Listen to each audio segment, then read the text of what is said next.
Olá, boa noite. Boa noite. Em delação, Lúcio Funaro confirma que Joesley Batista comprou seu silêncio. E Procurador-Geral da República reenvia ao ministro Fachin o acordo do lobista. E os donos da JBS Friboi entregaram à PGR novos documentos, relatórios e conversas gravadas. São pelo menos 30 horas de áudios captados ao longo de vários dias. Temer diz que vai recorrer ao plenário do Supremo da decisão de Fachin de manter Janot à frente das investigações contra ele. As declarações foram dadas ao chegar na China para a visita de Estado e onde vai participar da cúpula do BRICS. Desemprego cai em julho, mas Brasil continua com 13 milhões e 300 mil desocupados, segundo o IBGE.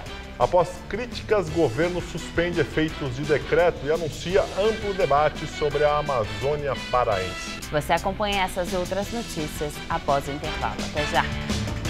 A polícia de São Paulo identificou o dono do carro que atropelou e matou o ciclista Gilmar Barbosa da Mata ontem em um acesso para a Marginal Tietê. O homem foi denunciado pela filha e é considerado foragido. O pintor foi enterrado no cemitério Santo Antônio de Osasco, na Grande São Paulo, agora à tarde. A família está inconformada. Há cerca de 20 dias, Gilmar Barbosa da Mata, pai de 2 filhos, oficializou o casamento com sua mulher. Eles viviam juntos há anos. Ontem à tarde, ele usou pela primeira vez a bicicleta para ir ao trabalho. No meio do caminho, foi atropelado e depois arrastado por cerca de 5 quilômetros. Depois de 5 quilômetros tentando se equilibrar no capô do carro, Gilmar Barbosa da Mata acabou caindo nesse ponto aqui, já no acesso à Marginal Tietê. O motorista fugiu sem prestar socorro e o pintor, que completaria 46 anos de idade amanhã, não resistiu aos ferimentos e morreu aqui no local. Um amigo que pedalava com ele na hora do atropelamento contou à polícia que se o condutor do veículo tivesse parado e o ajudado, ele não teria morrido. O caso foi registrado como homicídio doloso, quando há a intenção de matar. A polícia encontrou o Renault Clio preto em Itapevi, na Grande São Paulo, e identificou o dono do veículo, Mário Prestes Neto, de 61 anos, denunciado pela própria filha. Ele a procurou ontem, havia sido assaltado e teria atropelado o ladrão. E hoje, pela manhã, graças à veiculação da imprensa, dos fatos noticiados, ela questionou e aí ele não teve como negar e confessou novamente a ela que era ele mesmo o autor. Na China, o presidente Michel Temer é recebido por grupo de empresários antes do seminário que deve discutir investimentos para o Brasil. A China é hoje o nosso principal parceiro comercial. E Temer disse que vai recorrer ao plenário do Supremo Tribunal Federal da decisão de Fachin de manter Janot à frente das investigações contra ele.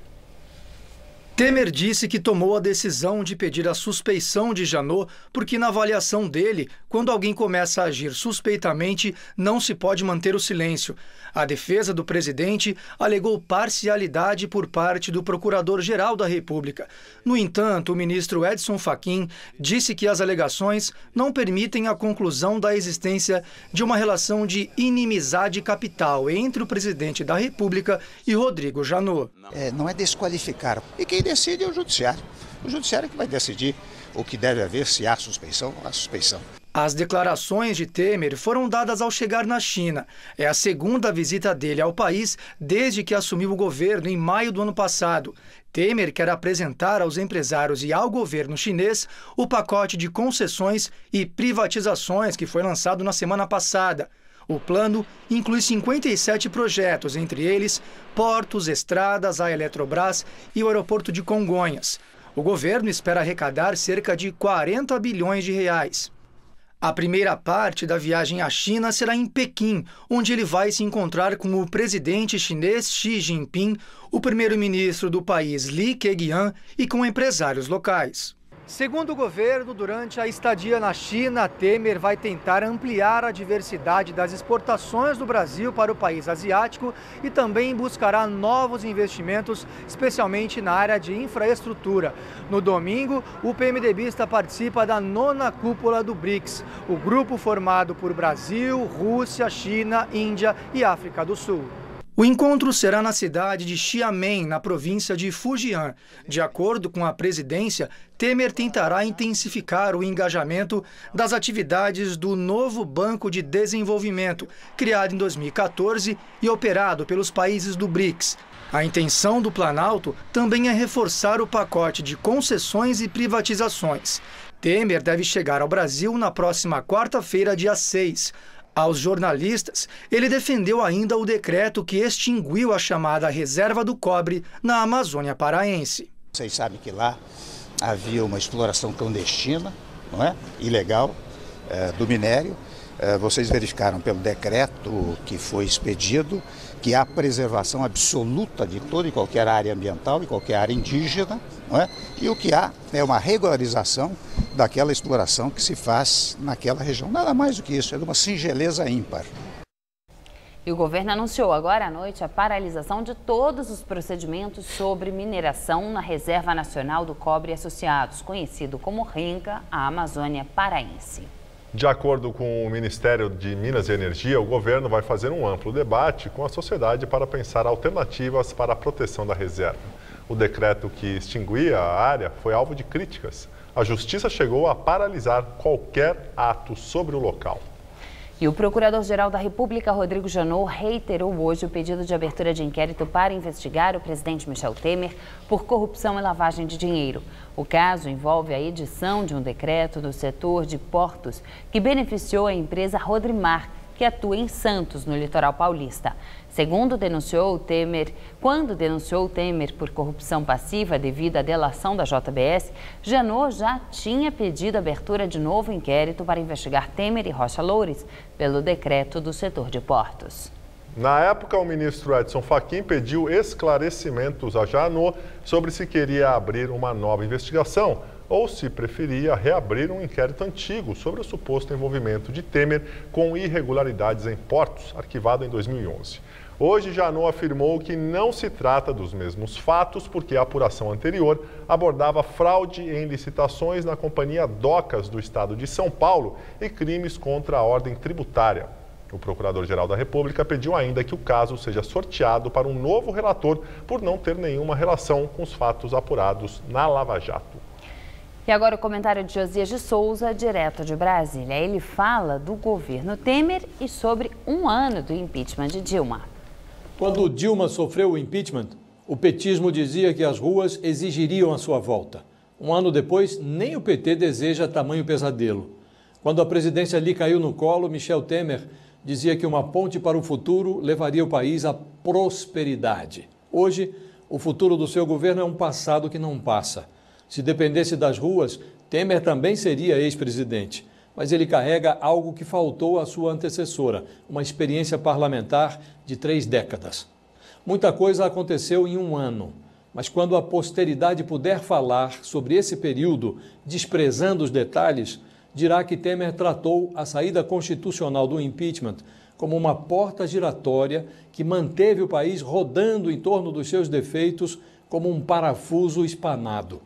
Continuamos às voltas com o desemprego, a ruína fiscal e a roubalheira, muita roubalheira. Dilma só não acusa Temer de plágio porque sua relação com a verdade é muito conflituosa. Boa noite. Lúcio Funaro confirma em delação que Joesley Batista, da JBS Friboi, comprou seu silêncio. Hoje, o procurador Rodrigo Janot reenviou o acordo do lobista ao ministro Edson Fachin. O que Eduardo Cunha negou, o comparsa dele agora confirma.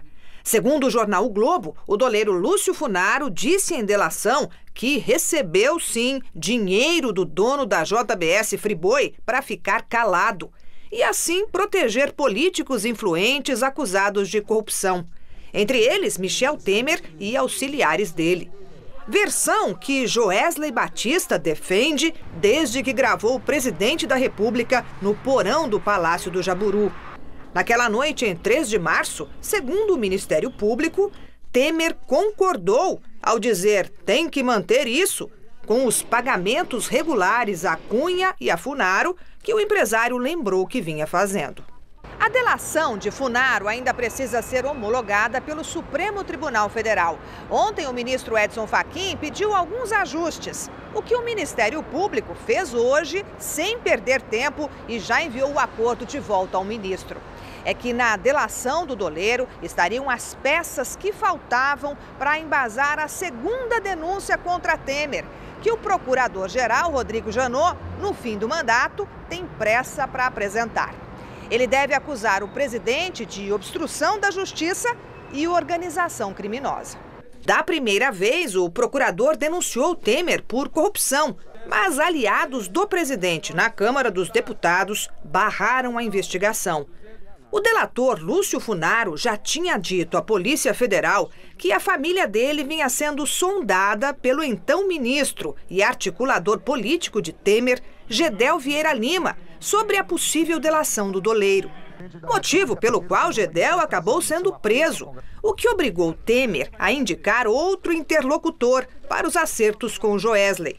O escolhido, então, foi Rodrigo Rocha Loures, que se revelou o homem da mala dos R$500 mil que seriam endereçados ao presidente. O caso de Loures foi enviado para a Justiça Federal da primeira instância, já que ele não tem foro privilegiado. O PMDBista está em prisão domiciliar, sob vigilância de tornozeleira eletrônica. O presidente Temer nega todas as acusações e diz a aliados que, se uma nova denúncia chegar à Câmara, ele terá força para barrar de novo. No Congresso, os operadores do presidente tentam reorganizar a base governista para evitar surpresas. Os irmãos Joesley e Wesley Batista, donos da JBS Friboi, entregaram hoje à Procuradoria-Geral da República novos anexos como complemento do acordo de delação premiada firmada com o Ministério Público Federal.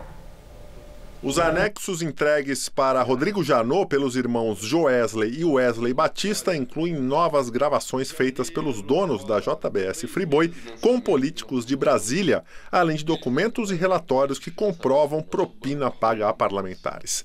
São pelo menos 30 horas de áudios captados ao longo de vários dias. De acordo com o jornal Valor Econômico, ao menos um ministro do governo Michel Temer e um senador com foro privilegiado foram gravados nos novos áudios entregues por Joesley ao Procurador-Geral da República. A entrega do material faz parte do acordo firmado com o Ministério Público Federal em maio deste ano. A primeira remessa de áudios incluía uma gravação com Michel Temer, que originou o pedido de denúncia feita contra o presidente na Câmara pela PGR. Joesley também entregou à Procuradoria uma gravação em que o senador mineiro Aécio Neves, do PSDB, é flagrado pedindo R$2 milhões para pagar dívidas com advogados. A gravação gerou o afastamento temporário do tucano do Senado e também da presidência do PSDB.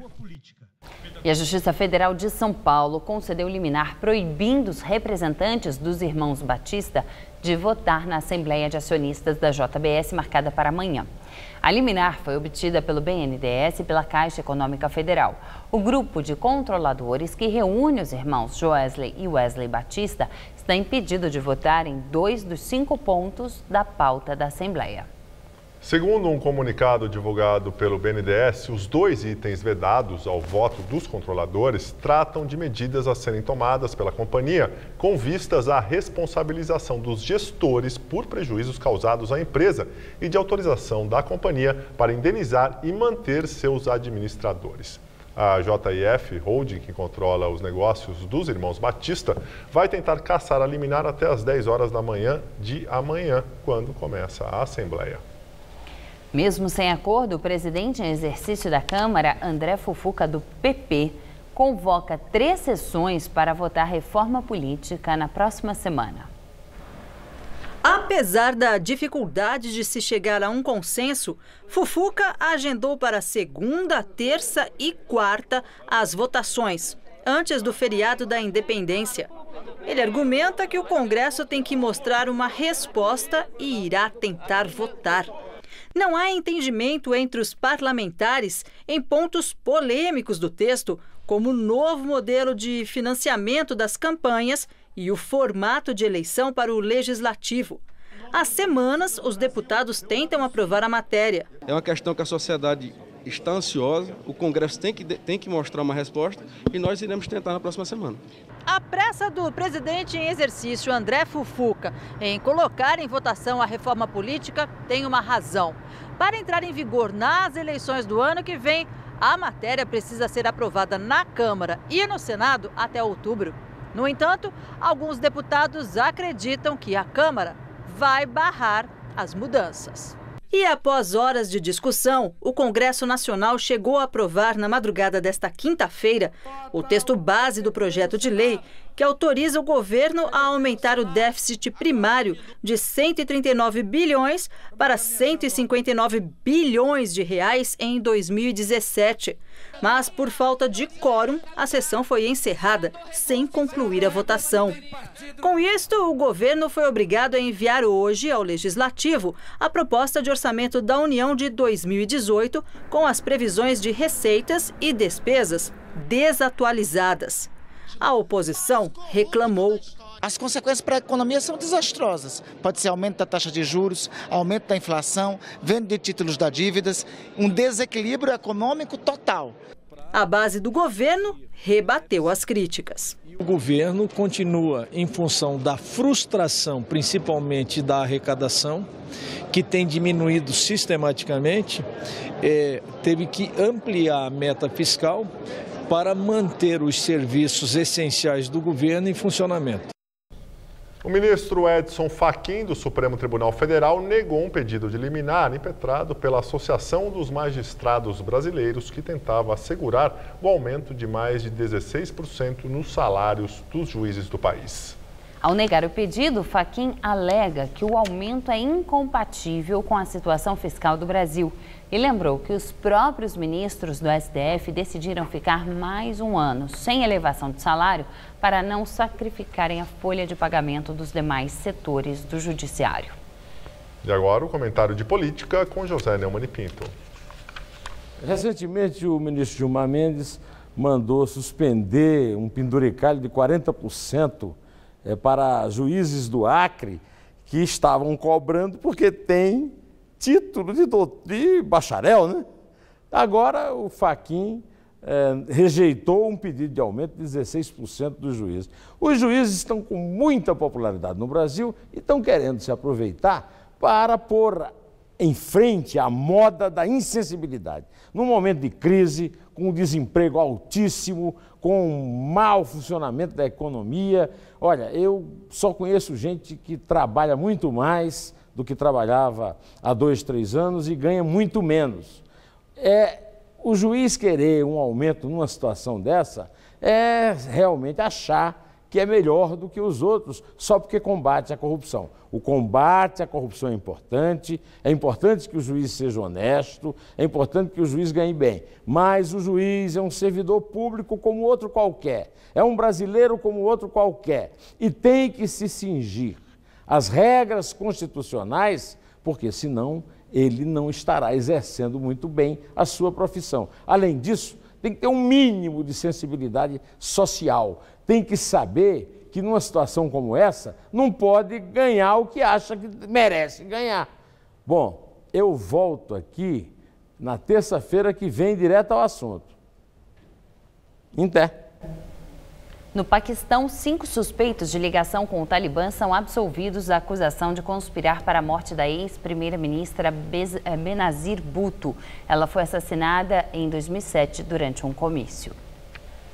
Benazir Bhutto foi primeira-ministra do Paquistão por 2 vezes nos anos 80 e 90. Depois de sair do poder em 1996, chegou a ser associada a crimes de corrupção e deixou o país. Em 2007, ela retornou quando o então presidente e militar Pervez Musharraf concedeu anistia a ela e a outros investigados. Nesse mesmo ano, decidiu concorrer como candidata, mas foi morta em um comício. Hoje, um tribunal do Paquistão absolveu 5 suspeitos relacionados ao Talibã de terem conspirado para assassinar Bhutto. 2 policiais foram condenados por alterarem a cena do crime. O ex-presidente Pervez Musharraf foi declarado foragido. Ele também é acusado pelo assassinato de Bhutto por não ter proporcionado uma segurança adequada a ela. Em 2016, Musharraf se mudou para Dubai e não voltou mais para o Paquistão. Nos Estados Unidos, a tempestade Harvey continua provocando estragos. Ao norte de Houston, uma indústria química teve 2 explosões. Pelo menos 38 pessoas morreram por causa das inundações. As explosões na fábrica de produtos químicos foram ouvidas depois de muita fumaça se espalhar sobre as instalações. A fumaça é extremamente perigosa e um raio de 2 quilômetros da indústria teve que ser esvaziado. Ainda há risco de novas explosões. Equipes de resgates continuam atrás de pessoas em perigo. 100 mil casas foram afetadas pelas inundações. Depois de vários dias quentes aqui na capital, o tempo ficou mais frio e úmido, graças a uma passagem de uma frente fria por aqui. Mas ela já está indo embora. Então vamos ver como fica o tempo amanhã, com Luciana Magalhães.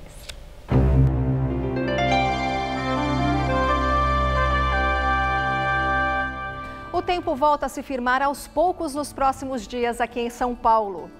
Amanhã o dia pode começar com garoa, mas ela logo para. O céu ainda fica com muitas nuvens e a máxima não deve passar dos 20 graus. Mas no sábado o tempo abre e fica firme. A máxima sobe para os 24 e no domingo sobe ainda mais e vai aos 27 graus.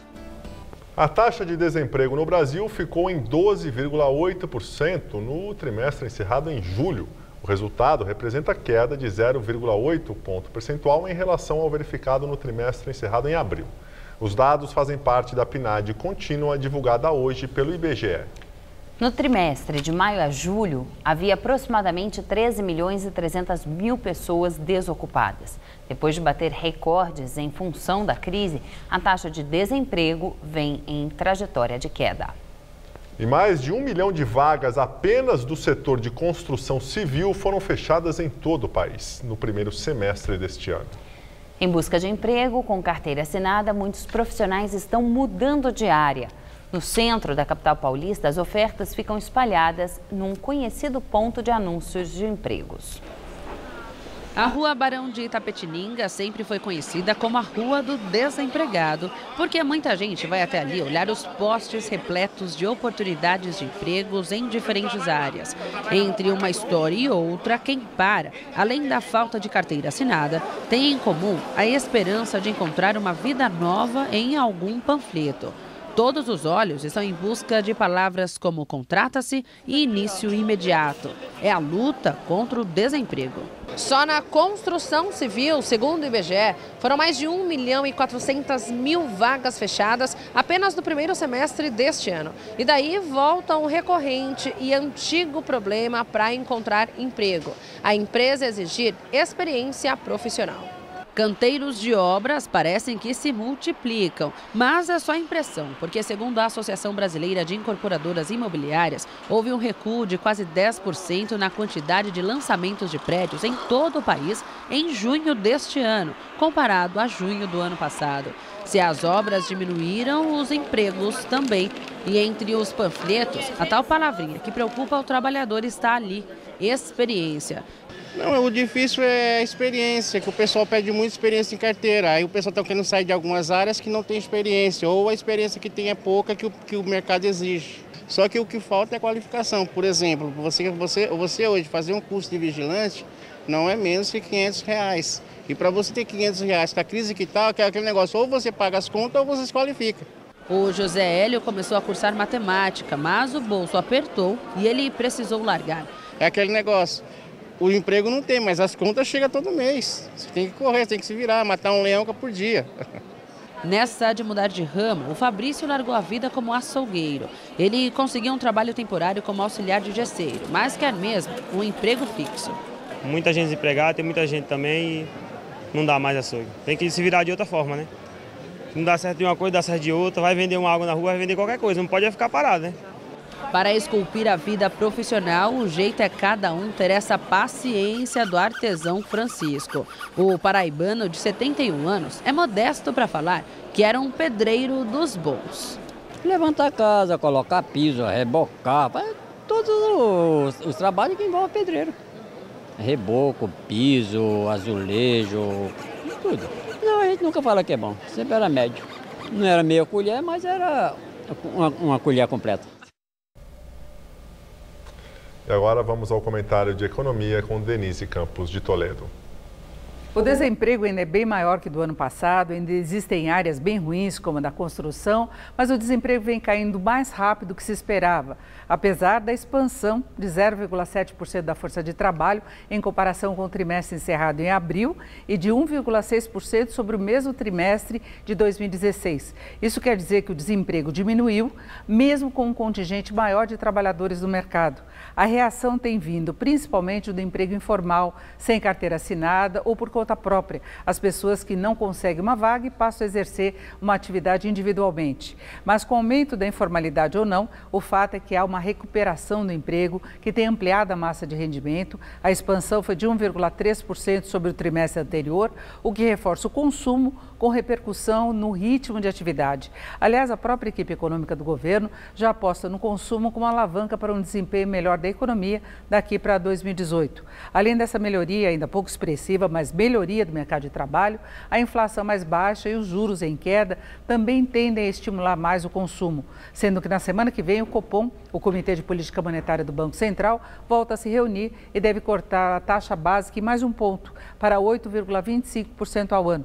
O que se espera é que esses cortes dos juros básicos acabem tendo maior impacto sobre os juros dos empréstimos, financiamentos, maiores do que tivemos nos últimos meses, favorecendo mais o consumo. Para a população, a tendência é de uma percepção maior dessas mudanças no andamento da economia. Só que ficam faltando as mudanças estruturais, como o reequilíbrio das contas públicas, que podem dar sustentação a uma retomada mais consistente da economia. O consumo só dá o primeiro impulso. Eu volto na segunda. Até lá. Nós ficamos por aqui. A edição de hoje pode ser vista no site do Jornal da Gazeta. Uma ótima noite para você. Tchau, Gabriel. Tchau, Ju. Até amanhã. Muito obrigado pela companhia. Tenha uma excelente noite. Fica agora com o Rony Vono todo seu. Até amanhã.